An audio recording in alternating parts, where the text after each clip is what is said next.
I have here with me a young man who's going to help me discuss all of the awards that I've held and, your thoughts on all of them. Ifeanyi Dike Jr., writer, actor, you're very welcome. Thank you. Now, of course, we have to start with Lupita, since we've just watched her there.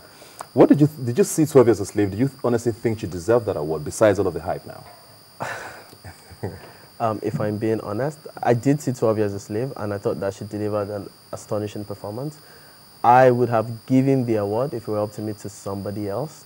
But, it's her time. She does deserve it as well. So. A lot of people have said that she had all of the publicity going just before the Oscars, so it was only fair that she won it. She had a great story. Not like she had a bad scene or role actually in the movie, but people actually feel like maybe a lot of things were weighing in her favor anyways. Well, yeah, I feel like whether or not she had the publicity, I think that the Academy would like diversity. If you see like the last 5 Best Supporting Actress winners have been like women of color, aside from Anne Hathaway. So it's a thing of diversity. To me now, it's like every time there's a black person in like the Best Supporting Actress category, it would go to them. They always have some elaborate story for some reason. So.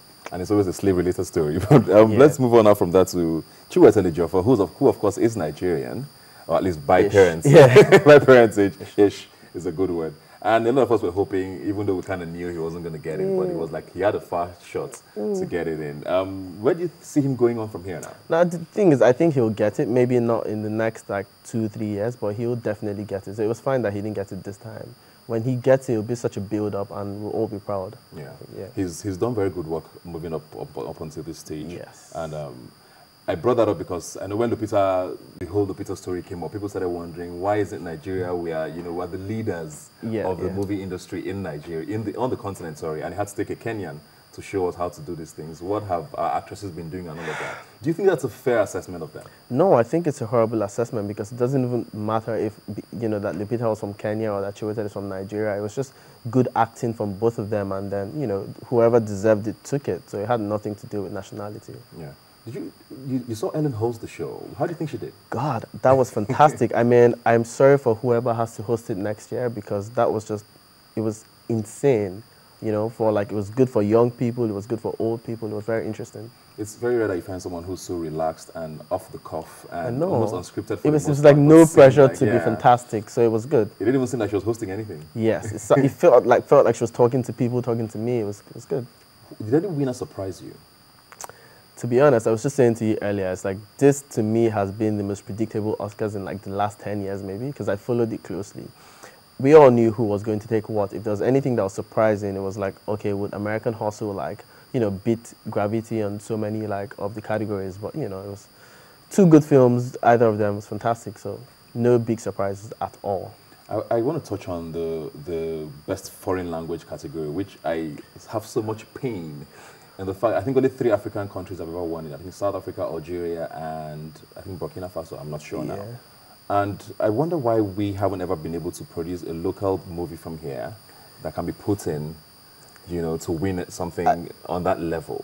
To be honest, it troubles me as well. Like, I think about it and I'm like, why? Because I've seen some of the films. I saw A Separation, I saw Amor. And those films were not high budget or anything. Even the writing wasn't most foreign language films are not necessarily. Yeah, so I think that we've made films. I don't know what is wrong and why we're not doing it, but I think that we should, and we will be doing it soon, maybe, hopefully. I think something that we need to just take note is the fact that it's a foreign language category, and we shoot a lot of films in English. So, but if we spoke Pidgin, would that count as foreign language? I wonder. It might count as foreign language. Yeah, it probably would. Because Pidgin English is not necessarily, it's not English, so it probably would. But we have Yoruba, we have Igbo, we have Hausa. We have a lot of beautiful stories and all of these are cultures to tell, and there's nothing wrong with telling it in any of those languages and putting in. We need to have our moments in the sun as well. We do. But let's come over to Nigeria now. The African Magic Viewers' Choice Awards we had last night. It was quite fascinating to see a lot of.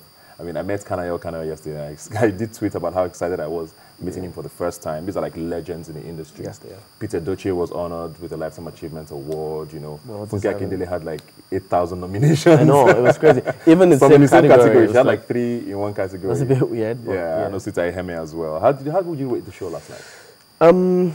If I'm being absolutely honest, I did prefer last year's show to this one because it was a bit, because I was in there, it was a bit packed. It felt a bit like, it was a lot of things going on, so it felt a bit weird in my opinion. But I do like the winners. I'm proud of Tope Tedela. Best actor? Yeah, who's an underdog. I mean, I root for people like that because he's.